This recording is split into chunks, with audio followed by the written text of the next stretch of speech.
गुढीपाडवा का साजरा करतात? आपल्या देशात वर्षभरात विविध सण साजरे केले जातात. त्यापैकीच 3.5 मुहूर्तांपैकी एक म्हणजे गुढीपाडवा. महाराष्ट्रात चैत्र महिन्याच्या शुक्ल पक्षाच्या प्रतिपदेपासून नवीन वर्षाची सुरुवात करण्याची परंपरा आहे. गुढीपाडवा प्रामुख्याने महाराष्ट्रात हिंदू नववर्षाची सुरुवात म्हणून साजरा केला जातो. गुढीपाडव्याशी फक्त सांस्कृतिक, धार्मिक गोष्टीत जोडलेल्या नाहीत, तर त्यात निसर्गाचा, पर्यावरणाचाही विचार आहे. चैत्र महिन्यापासून वसंत ऋतूच्या आगमनाला सुरुवात होते. त्यामुळे वातावरणात अनेक बदल झालेले असतात. जुनी सुकलेली पाने गळून झाडांना नवीन पालवी फुटते.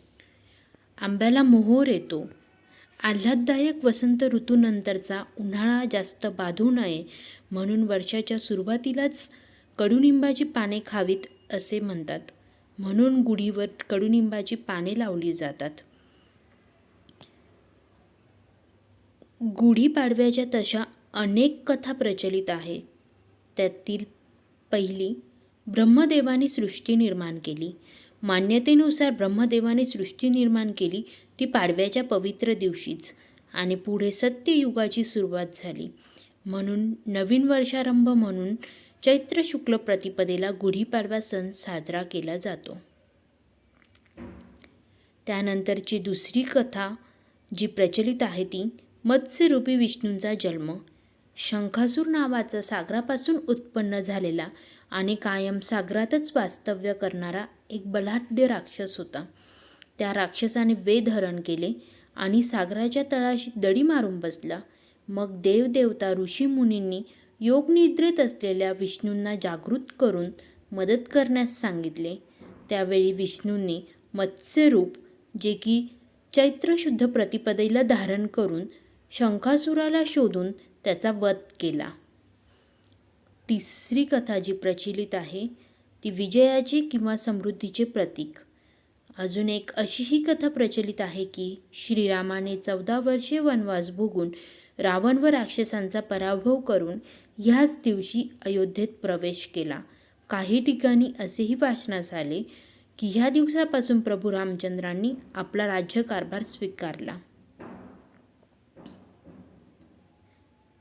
चौथी कथा, शालिवाहन शकास सुरुवात.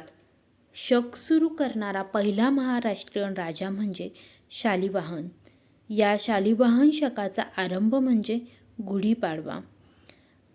आता शक म्हणजे काय, तर अफगाणी म्हणजेच आत्ताचे पाकिस्तानातील लोकांच्या समूहाला त्यावेळी शक असे संबोधले जायचे. तर शालिवाहनांनी मातीचे सैन्य तयार केले आणि त्यावर पाणी शिंपडून त्या मातीच्या सैन्यात प्राण भरला. मग याच सैन्याच्या मदतीने त्यांनी प्रभावी शत्रूंचा पराभव केला अशी आख्यायिका आहे. त्याच्या प्रित्यर्थ मराठी भाषिक गुढी उभारून तो विजय उत्सव साजरा करतात.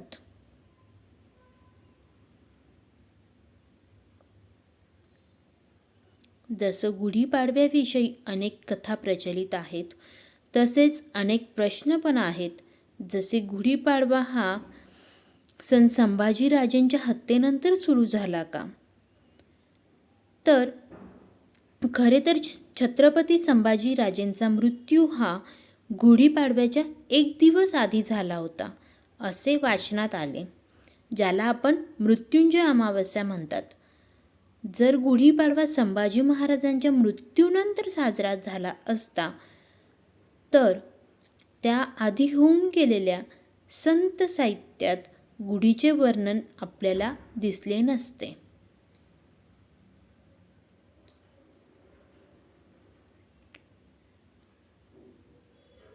जसे की ज्ञानेश्वरीत अध्याय क्रमांक 4 ओवी 52, अधर्माची अवधी तोडी दोषांची लिहिली फाडी, सज्जनांकरवी गुढी सुखाची हुबवी. तसेच दुसरं उदाहरण द्यायचं म्हणजे संत तुकाराम महाराजांचा अभंग, ब्रह्मानंद लोक सकाळ नाचती, गुढिया हुबविती घरोघरी, घरोघरी सुख आनंद सोहळा, सडे रंग मळा चौकदारी. एकंदर सांगायचं म्हटलं तर संभाजी महाराजांच्या बलिदान दिवसाचा आणि गुढीपाडव्याचा संबंध हा एक निर्माण केलेला भ्रम असू शकतो. तसे तर गुढीपाडव्याच्या पवित्र दिनाविषयी अनेक कथा प्रचलित आहेत, ज्या आपण बघितल्याच. परंतु आपण जास्त विचार न करता हा सण आनंद, प्रेम, उत्साह आणि एकोप्याने साजरा करायला हवा असे मला वाटते.